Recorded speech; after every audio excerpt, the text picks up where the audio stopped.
IT, electricians, engineers, social service sector, അതുപോലെ തന്നെ nursing സെക്ടറിൽ വർക്ക് ചെയ്ത എക്സ്പീരിയൻസ് ഉള്ള നിരവധി ആൾക്കാരെ ഇപ്പോൾ അയർലൻഡിലേക്ക് ആവശ്യമുണ്ട്. Hi friends, welcome back.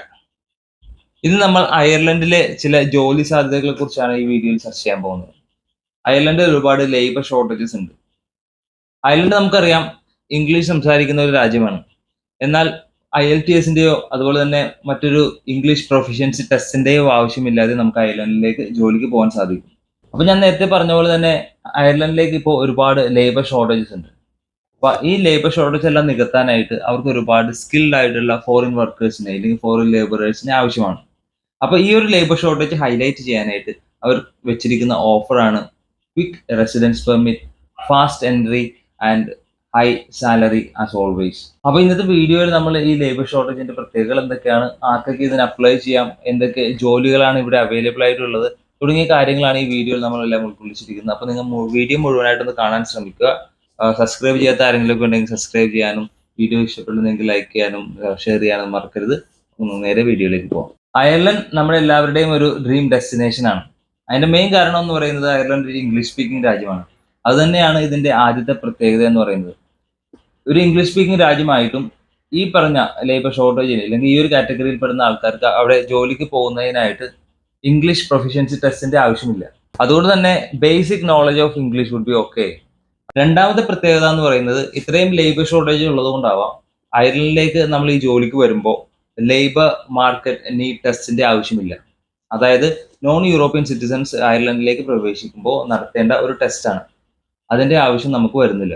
മൂന്നാമത്തതും അതുപോലെ തന്നെ വളരെ ഇമ്പോർട്ടന്റ് ആയിട്ടുള്ള ഒരു പോയിന്റ് ആണ്, നമുക്ക് പെർമിറ്റ് കിട്ടിക്കഴിഞ്ഞാൽ എത്രയും പെട്ടെന്ന് തന്നെ നമുക്ക് നമ്മുടെ ഫാമിലിയെയും നമ്മുടെ കൂടെ എത്തിക്കാനായിട്ടുള്ള ഒരു അവസരമുണ്ട്. അത് മാത്രമല്ല അവരോട് എത്തിക്കഴിഞ്ഞാൽ അവർക്കൊരു ജോലി കണ്ടെത്താനും ഒരു ജോലി ചെയ്യാനായിട്ടുള്ള അവസരം കൂടി ഈ ഒരു ഓഫർ നൽകുന്നുണ്ട്. നമുക്ക് കിട്ടുന്ന ക്രിട്ടിക്കൽ വിസയുടെ കാലാവധി കഴിഞ്ഞിട്ടും, അത് മിനിമം വരുന്നത് രണ്ട് വർഷമായിരിക്കും.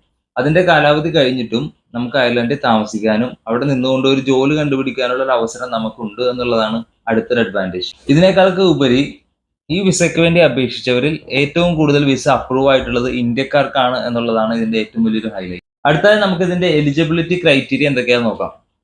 ഇതിന്റെ എലിജിബിലിറ്റി ക്രൈറ്റീരിയ തീരുമാനിക്കുന്നത് രണ്ട് കാരണങ്ങളാലാണ്. ഒന്ന്, the type of job you do, നമ്മൾ ചെയ്യുന്ന ജോലിയുടെ അടിസ്ഥാനത്തിലും രണ്ടാമത്തത് നമ്മളുടെ സാലറിയുടെ അടിസ്ഥാനത്തിലുമാണ്. അപ്പൊ അത് എങ്ങനെയാണെന്ന് നമുക്ക് നോക്കാം. ഒന്നാമത്തെ പോയിന്റ് എന്ന് പറയുന്നത് നമുക്ക് കിട്ടുന്ന ജോലിയുടെ മിനിമം സാലറി എന്ന് പറയുന്നത് 38,000 യൂറോ അതിൽ കൂടുതലോ ആയിരിക്കണം. ഇതുകൊണ്ട് അവർ ഉദ്ദേശിക്കുന്നത് രണ്ട് കാര്യങ്ങളാണ്. ഒന്നാമത് നമുക്ക് അത്രയും സാലറി നമുക്ക് കിട്ടണം എന്നുള്ളതാണ് ആദ്യത്തെ കാര്യം. രണ്ടാമത്തെ കാര്യം എന്ന് വെച്ചിട്ടുണ്ടെങ്കിൽ ആ സാലറി മേടിക്കാനായിട്ടുള്ള അല്ലെങ്കിൽ അത്രയും സാലറി മേടിക്കാനായിട്ടുള്ള ക്വാളിഫിക്കേഷൻ, ആ ജോലിയുടെ ക്വാളിഫിക്കേഷൻ നമുക്ക് ഉണ്ടാകണം എന്നുള്ളതാണ് മറ്റൊരു കാര്യം.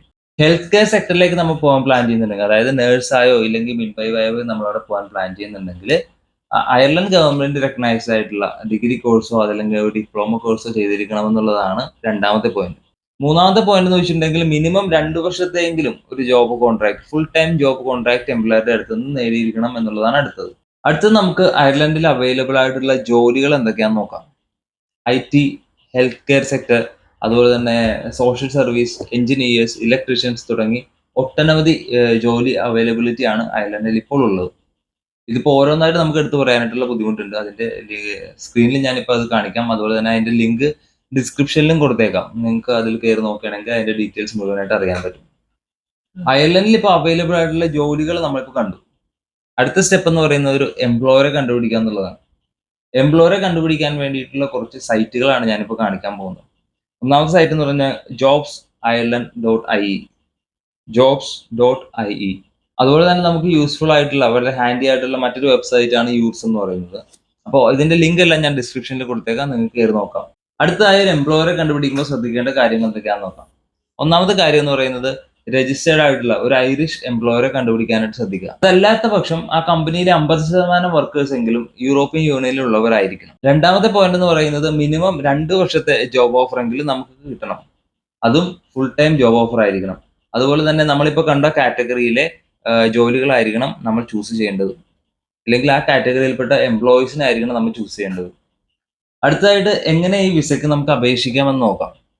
ഒരു എംപ്ലോയറെ കണ്ടെത്തി കഴിഞ്ഞാൽ അടുത്ത സ്റ്റെപ്പ് എന്ന് പറയുന്നത് വിസയ്ക്ക് വേണ്ടി അപേക്ഷിക്കുക എന്നുള്ളതാണ്. ഓൺലൈൻ വഴിയാണ് ഇതിന്റെ ആപ്ലിക്കേഷൻ സബ്മിറ്റ് ചെയ്യുക. യൂഷ്വലി അത് ചെയ്യുന്നത് എംപ്ലോയർ ആയിരിക്കും. പെർമിറ്റ് കിട്ടിക്കഴിഞ്ഞാൽ നമുക്ക് വിസക്ക് വേണ്ടിയിട്ട് അപേക്ഷിക്കാൻ സാധിക്കും. വിസയ്ക്ക് വേണ്ടി അപേക്ഷിക്കുമ്പോൾ നമ്മൾ ശ്രദ്ധിക്കേണ്ട കാര്യം ഡി ടൈപ്പ് വിസയ്ക്ക് വേണ്ടി അപേക്ഷിക്കാൻ ശ്രമിക്കുക. അതായത് ലോങ് ടേം വിസയാണ്. അയർലൻഡിൽ എത്തിക്കഴിഞ്ഞാൽ ഈ എംപ്ലോയറിന്റെ സഹായത്തോടെ നമുക്ക് ഐറിഷ് ഇമിഗ്രേഷൻ ഓഫീസിൽ ചെന്ന് കഴിഞ്ഞിട്ട് നമ്മുടെ പെർമിറ്റിന് വേണ്ടി അപേക്ഷിക്കാനായിട്ട് സാധിക്കും.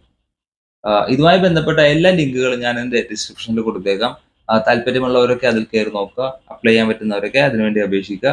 അപ്പോൾ മറ്റൊരു വീഡിയോ ആയിട്ട് നമ്മൾ വീണ്ടും കാണാം. See U.